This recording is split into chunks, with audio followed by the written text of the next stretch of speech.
ഇന്നലെ big boss ഹൗസിൽ ആർ.ജെ ബിൻസിയും മസ്താനിയും തമ്മിൽ പൊരിഞ്ഞ അടിയുണ്ടായിരുന്നു. സത്യത്തിൽ ഇവർ തമ്മിലുള്ള പ്രശ്നം ബിഗ് ബോസിന്റെ പുറത്ത് വെച്ചാണ്. കാരണം ആർ.ജെ ബിൻസി എവിക്ഷൻ സംഭവിച്ച് പുറത്തു പോയ അതേ സമയത്ത് തന്നെയാണ് മസ്താനി വൈൽഡ് കാർഡ് എൻട്രി വെച്ച് ബിഗ് ബോസ് ഹൗസിന്റെ അകത്ത് വരുന്നത്.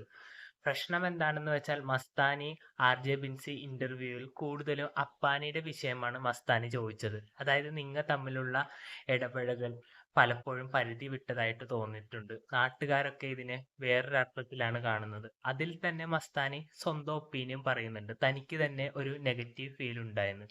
അപ്പോൾ ആർ.ജെ ബിൻസി പറഞ്ഞത് ഒരിക്കലും മറ്റുള്ളവരുടെ കാഴ്ചപ്പാട് നമുക്ക് തിരുത്താൻ കഴിയില്ലല്ലോ എന്നാണ്. ആദ്യം തന്നെ നമുക്ക് ആ വീഡിയോ ക്ലിപ്പ് ഒന്ന് കണ്ടിട്ട് ബാക്കി പറയാം. അച്ഛൻ ഓട്ടോ ഓടിച്ച് നടന്നിട്ടാണ് ഇവിടം വരെ എത്തിയത്. അത് ഞാൻ പ്രൗഡ് ആയിട്ടാണ് ഇതുവരെ എല്ലാ വേദികളിലും പറഞ്ഞിരിക്കുന്നത്.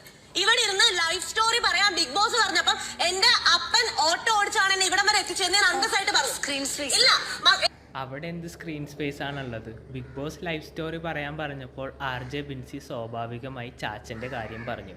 അതിനിങ്ങനെ വളച്ചൊടിക്കേണ്ട കാര്യമുണ്ടെന്ന് എനിക്ക് തോന്നുന്നില്ല. എനിക്കൊരു സ്ക്രീൻ സ്പേസ് വേണ്ട. മസ്താനി എന്റെ അടുത്ത് വന്ന് ചോദിച്ചുള്ള മറുപടിയാണ്. എന്നിട്ട് മസ്താനി ഇതിനെ വളച്ചൊടിച്ചത് ഞാൻ എന്റെ ദാരിദ്ര്യം പറഞ്ഞെന്ന്. മസ്താനി ഒന്ന് ആലോചിച്ചോ. അതെങ്ങനെയാണ് ഒരു ദാരിദ്ര്യ കഥയാകുന്നത്? ബിഗ് ബോസ് പോലുള്ള പ്ലാറ്റ്ഫോം ആകുമ്പോൾ സ്വന്തം അച്ഛനമ്മമാരെ പറ്റി അവരുടെ മക്കൾക്ക് പറയാൻ ഒരുപാട് കാര്യങ്ങളുണ്ടാവും. കാരണം അവരെയൊക്കെ വിട്ട് 100 ദിവസം അല്ലെങ്കിൽ എവിറ്റ് ആകുന്നവരെ ഒരു കണ്ടസ്റ്റന്റ് ബിഗ് ബോസിൽ നിൽക്കുന്നത്. അതിനെയൊക്കെ ഇങ്ങനെ മസ്താനി വളച്ചൊടിക്കാൻ പോയാൽ വലിയ മോശം വരില്ല.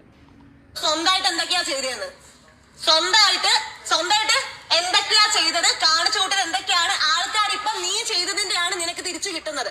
മനസ്സിലായില്ലേ? പൊട്ടിക്കാരനുള്ള വീഡിയോസ് ഒക്കെ ഉണ്ടായിരുന്നല്ലോ. ഇവിടെ നിന്നല്ലോ കുറെ പേര് ആശ്വസിപ്പിക്കുന്നുണ്ടായിരുന്നല്ലോ. ആലോചിച്ച് നോക്ക് കയ്യിലിരിപ്പ് എന്തൊക്കെയാണെന്ന്. പിന്നെ ആ പറഞ്ഞ സ്റ്റേറ്റ്മെന്റ് വെറും ചെറ്റത്തരവാ. ചാച്ചന്റെ ഓട്ടോയിലല്ലേ എന്ന്. ഞാൻ അങ്ങനെയെങ്കിലും ഇറങ്ങിപ്പോയി. നിന്നെ എങ്ങനെയാണ് ഇവിടെ ഇറക്കി വിട്ടത് ഇവന്മാരെല്ലാരും കൂടെ?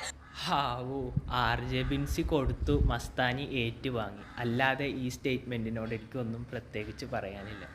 ആട്ടി കളിയാക്കി പുച്ഛിച്ചല്ലേ നിന്നെ ഇറക്കി വിട്ടത് ഇവിടുന്ന്. പുറത്തിറങ്ങി നടക്കാൻ വരുന്നുണ്ടോ? നാട്ടിൽ പോലും നിൽക്കാൻ വരുന്നില്ലല്ലോ. ഇല്ലേ? കയ്യിരിപ്പിന്റെയാ കാണിച്ചതിന്റെയാ. ഒന്നുമില്ലെങ്കിൽ ഞാൻ ഓട്ടോയിൽ ഇറങ്ങിപ്പോയെങ്കിൽ അന്തസ്സായിട്ടാണ് ഇവിടെ നിന്ന് ഇറങ്ങിപ്പോയത്. മനസ്സിലായില്ലേ?